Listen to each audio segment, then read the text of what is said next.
On a plusieurs groupes armés, ou on avait à un certain moment plusieurs groupes armés à l'est du pays. Et on a toujours posé la question à nos amis de la MONUSCO.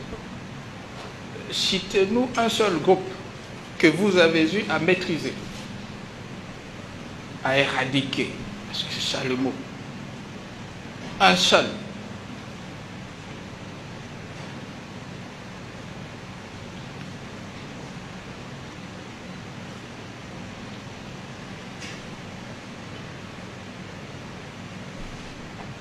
Aucun.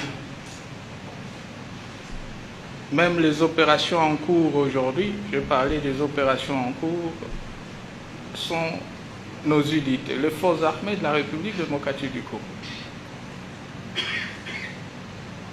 On avait un problème au Kasaï. Et au niveau de la MONUSCO, ce n'était pas du tout un problème. Non, non, non. C'est plutôt le gouvernement, l'armée qui est allé sur place pour s'attaquer à sa propre population. On envoie les enquêteurs des Nations Unies sur place ici. Et au lieu d'avoir une bonne coordination avec les autorités sur place, ils sont vite dépêchés à Kananga.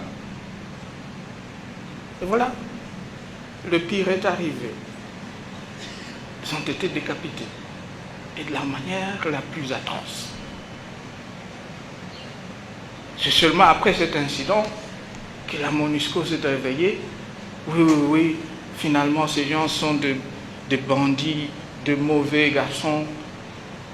Ce sont des terroristes.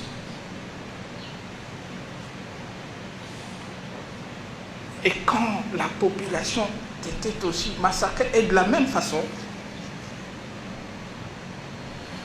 on avait fermé les yeux.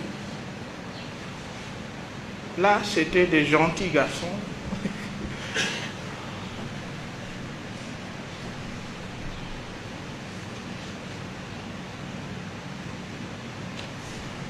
Depuis 7 ans, on n'a fait que dire à la MONUSCO. Les ADF est un mouvement terroriste. Non, non, non, non, non, ce n'est pas un mouvement terroriste. Le Congo, vous exagérez aussi. Il a fallu qu'il y ait de pertes au sein du contingent tanzanien. Et aujourd'hui, ils se sont réveillés plutôt. Oui, oui, oui, oui. Finalement, ces gens sont des terroristes, ce sont des mauvais.